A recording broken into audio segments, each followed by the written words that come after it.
Parody World, Monster Party, across alternate timelines. What if your favorite weird childhood game that was released unfinished in your world was completed in others?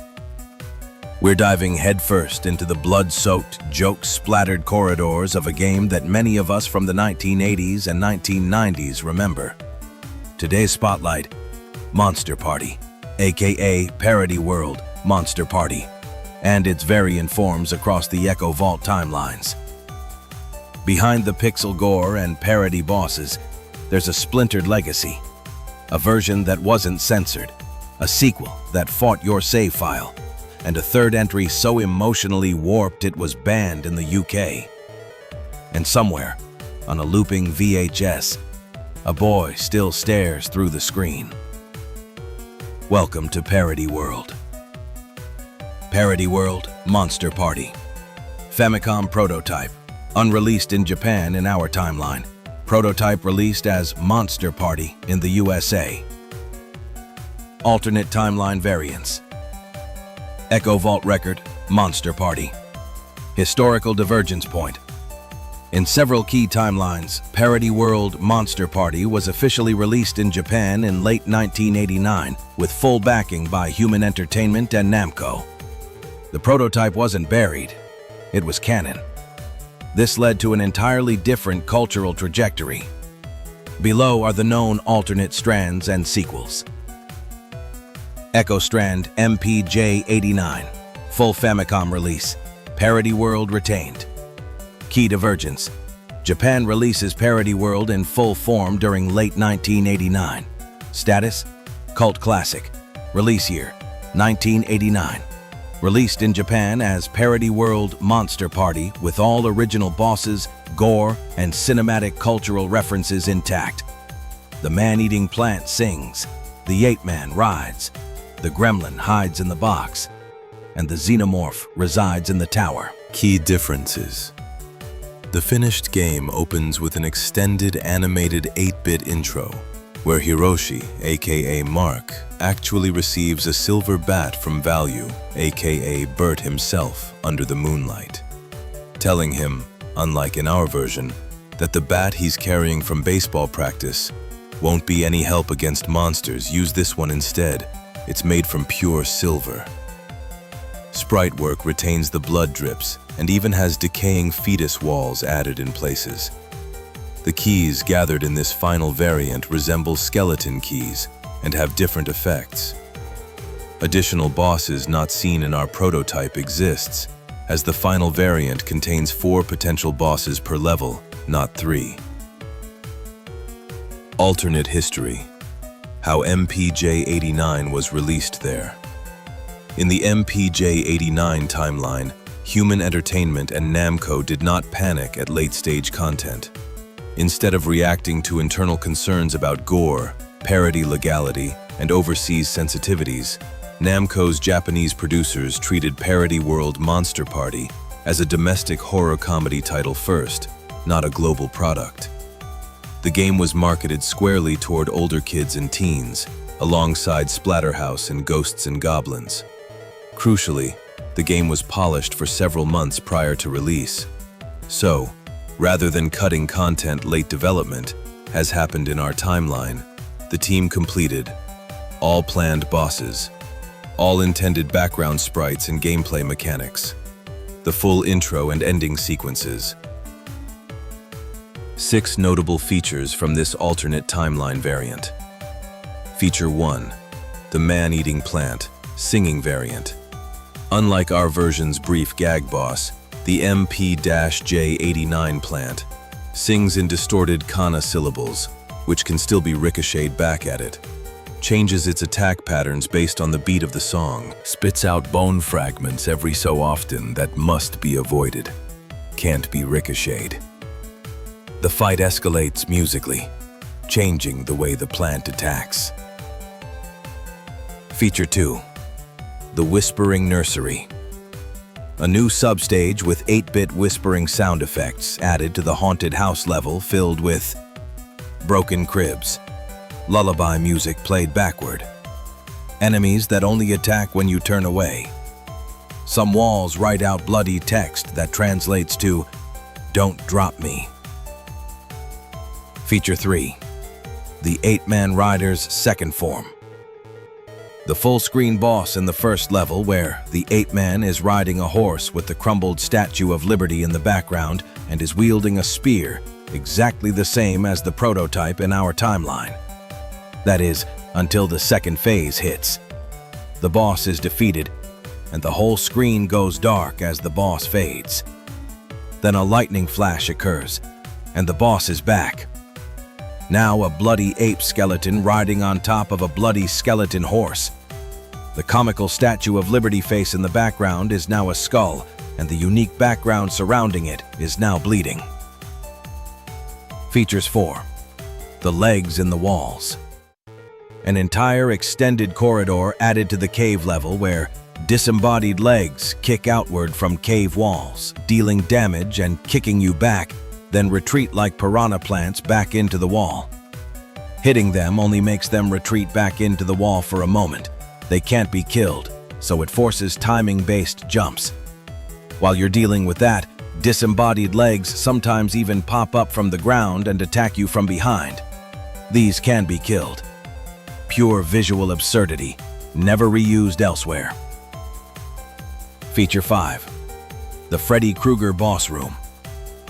A different boss in the tower stage. Replaces the caterpillar boss entirely. Battle begins showing the same bed, but showing a person sleeping in the bed. It looks just like Hiroshi, aka Mark.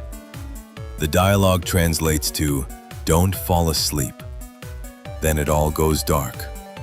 A flash of lightning, and the person in the bed is now a skeleton, and a not-so-subtle parody of Freddy Krueger is standing near the bed, and the battle begins. His movement and attack pattern is clearly based on the mummy boss from the cave level, shooting out razor claws in place of bandages. Funny enough, this boss complements the Jason Voorhees-inspired enemy that exists in the same tower stage. Features 6. The skeleton keys.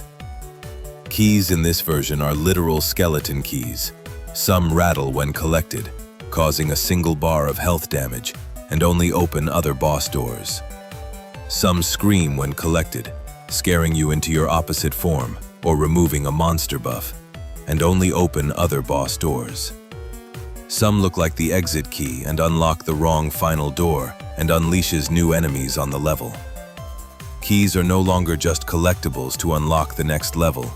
They're risk items. Each time you defeat a boss, a skeleton key appears in place of the question mark power-up. Rooms that are empty now have the question mark random buff in them instead. Gameplay and mechanics differences. MPJ89 versus our version. Combat and player mechanics differences.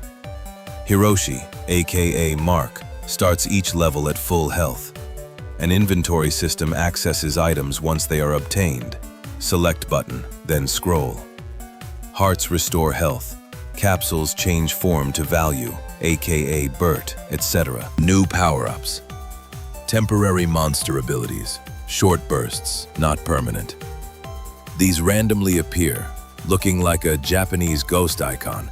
After certain foes are defeated, Hiroshi, aka Mark, gets a ghostly possession look to his sprite when under their influence. These last a short period of time, much like the value, aka Bert, form.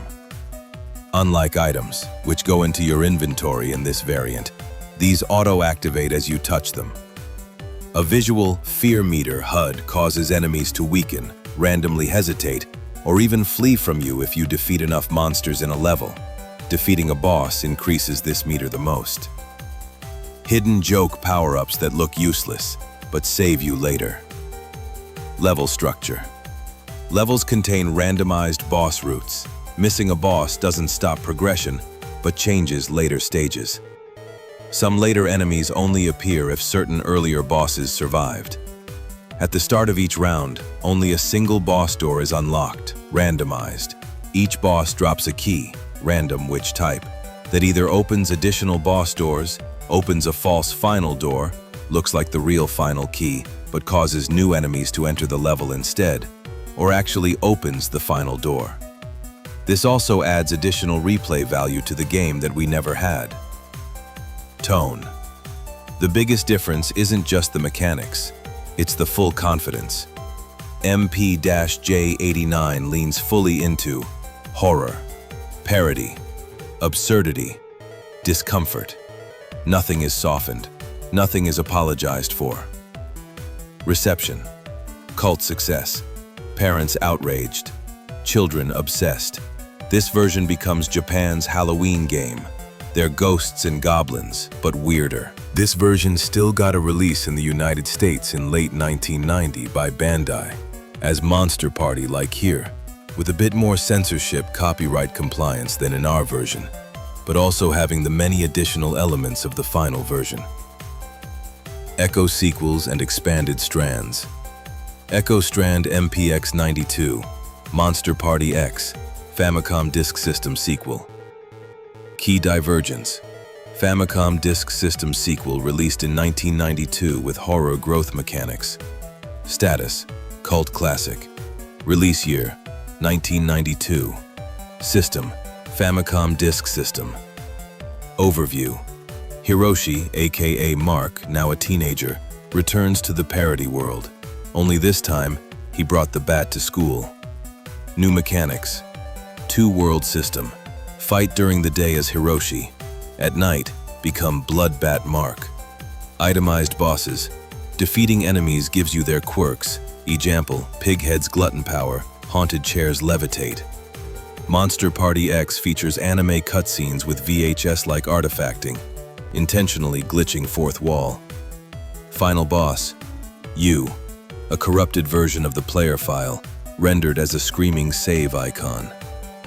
Echo Strand Parody Hex. Parody World 3, Bone Carnival. Key Divergence. Super Famicom RPG/horror fusion sequel, released in 1995. Status: feared and beloved. Release year: 1995. Platform: Super Famicom. Genre shift: JRPG platformer hybrid. Description: Hiroshi, aka Mark, and Value, aka Bert, have merged. The hero is no longer a human. They're a shifting memory form that absorbs enemies' emotional echoes. Notable features: bosses speak in distorted sound font phrases. "Why did you delete me?" One area requires dying to advance. Music composed by a lost arm of Namco's Ridge Racer division. Heavy synth decay with heartbeat percussion. Status: in that world, it was banned in the UK due to the level called Mom's Skin Doesn't Fit. Anime OVA, Echo Strand MP OVA 97. Monster Party, Parody Chronicle, OVA miniseries. Key Divergence, experimental VHS-style OVA adaptation. Status: controversial, then mythic. Air year: 1997. Episodes: 6. Tone: experimental VHS horror.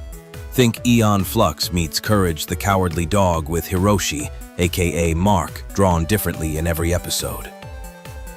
Plot: Value, aka Bert, has become untethered from time. Hiroshi, aka Mark, searches the dream sewers to reconstruct his memories using pieces of defeated bosses.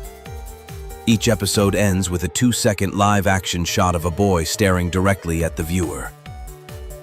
Cultural impact: became a dare watch among Japanese teens in that timeline. VHS copies distributed with tampered warning labels. Watch this alone. Do not record your dreams tonight. The party never ended. Monster Party wasn't a one-off, not in the vault. It was the seed of something stranger. A cult horror parody hybrid that kept mutating across timelines, from full Famicom releases to disk system sequels to VHS-drenched OVAs and memory-form RPG fusions. What was censored here flourished elsewhere. So tonight, ask yourself, what monsters did they lock away? And what memories still echo inside you? Until next time, don't record your dreams tonight.